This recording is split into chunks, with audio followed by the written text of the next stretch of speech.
everybody, an old man's talking.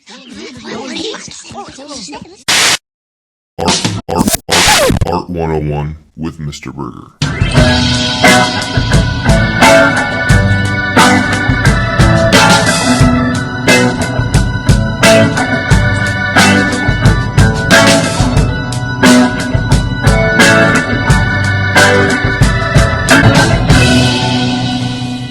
Scholars, thank you for joining me.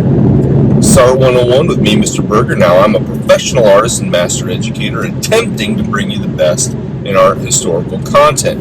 Now, if you like this video, if you like the others that I create, please make sure you consider a like, a follow, a comment, a share, a thing, an interaction. It goes a long way. It helps with the algorithm and all that business. And I will try to provide you the best content that I can in exchange for your generous communications or whatnot. Thank you. You have clothes like a fucking dickhead. I'm currently traveling between North Carolina and Iowa. Got some quick business in Iowa, quick turnaround. And as I'm traveling, I discover some sad news that one of the great artists of our time, Chuck Close, has passed away on August the 19th, 2021. Chuck Close had passed away in a hospital right outside of New York. And so what I thought, I've never made a video on Chuck Close. He's a huge inspiration to me. And I want to spend a little bit of time just talking about his work, his legacy, and just kind of breaking that down a little bit. So, here we are. Here we go. Chuck Close is an absolute icon in the art community. He is an artist who has created his art in paint, print, and photograph. His art really focuses on the idea of figuration, or the creation of portraiture, and he's one of the most respected artists of our time. He's very well known for creating these large-scale paintings that he calls heads.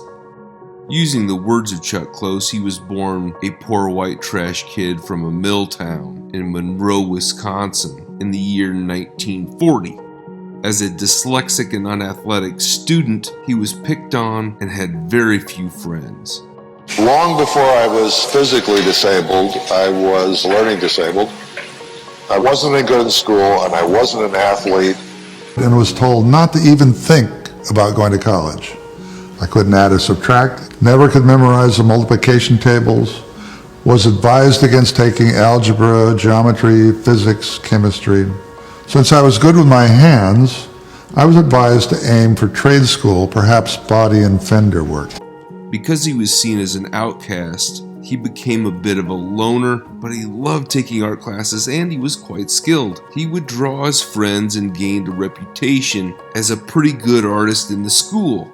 Out of high school, the only thing that he could really do was go into junior college, which is where he got his start. But that was not the end for Chuck Close. He went on to study at the University of Washington in Seattle.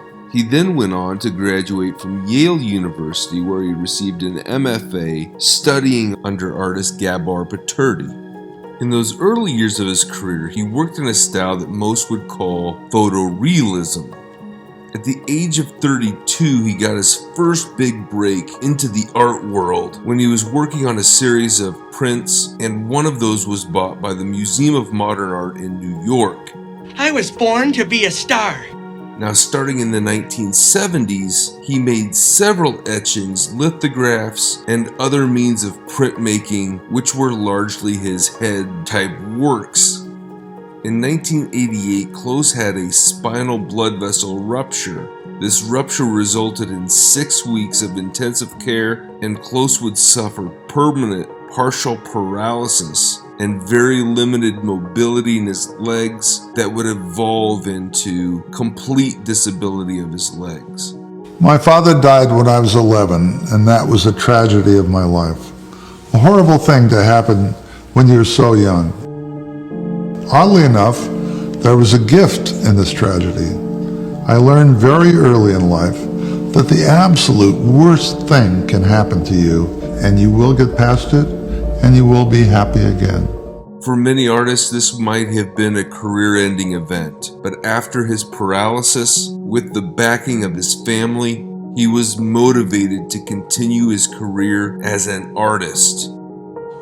We began to work with my occupational therapist in the hospital and try and get the orthotic devices, something that I could use to hold a brush. And they built me a wheelchair accessible easel, and I used occupational therapy for what I thought it was supposed to be, a way to get back to your occupation. And I started to paint while I was still in the hospital. His process had to evolve, and so did his artistic style. In the years after 1988, he would work in a style that is most associated with abstract expressionism. Yeah. Now, they say that he created a lot of these types of works with the head subject matter because he suffered from something known as face blindness, where if somebody's face moved during conversation, let's say, in his mind it would look like a completely different person. And because of this, he would work from photographs. The nice thing from working from photographs as opposed to working from a live model is that isn't going to change, and I can refer back to the source and reassess all the decisions that I made. These are people that matter a great deal to me. I don't do anonymous images, and I don't paint commission portraits. These were people that I didn't know or care about. I don't think I would be able to hang in there for the same kind of long-term commitment. And that's all I have to say about that. From the very beginning of his career, Chuck Close would work at creating his artworks in a very consistently particular sort of way.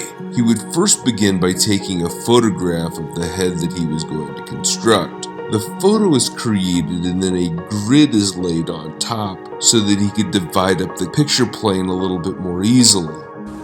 All my work since 1967 has been done with a grid in one way or another. But I started leaving the grid show. And that's sort of a different use of it. Another note to his work is that it's all made by hand. Many artists will use various tools and techniques to aid their work, while Close would always reject this. Nothing computerized, very low technology, just a printout and a grid and a canvas that he's replicating that on. If you look at the photograph, every square here will become 4 squares in the painting. There is no drawing on the canvas other than the grid. I never draw a nose, I never draw a lip or anything like that. A single painting could take Close many months to create, but some works have taken up to years to finish completely. Now, he made many great heads, but one of particular note is a 9-foot by 7-foot painting that he created of former President Bill Clinton.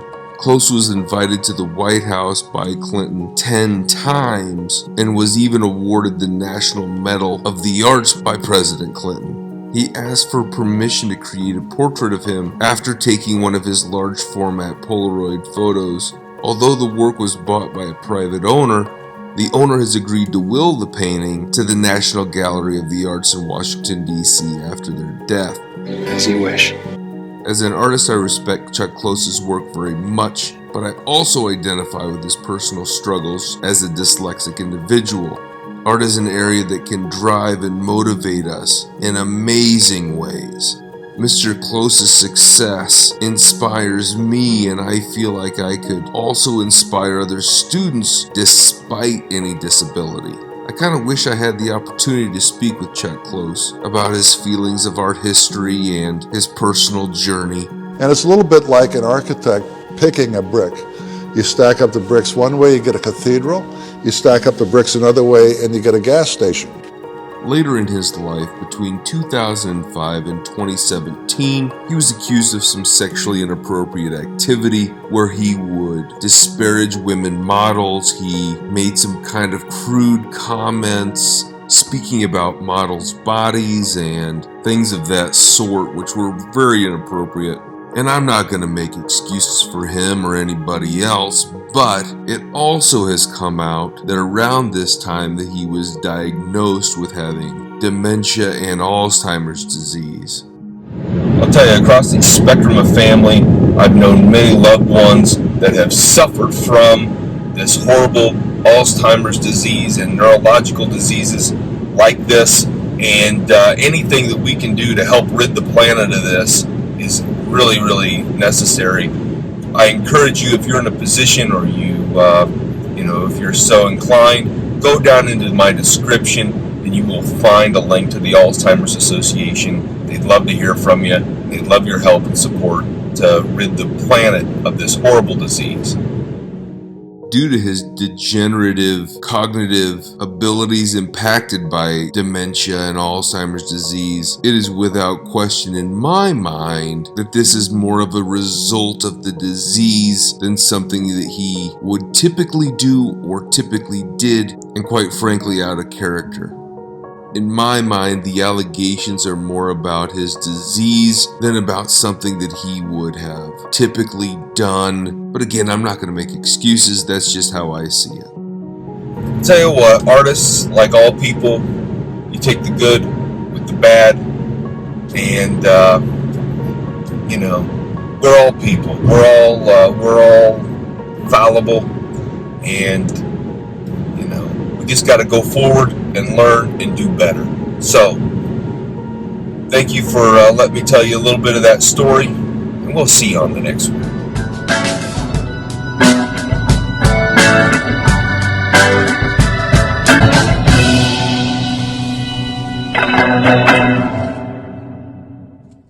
Don't forget to feed the weasel.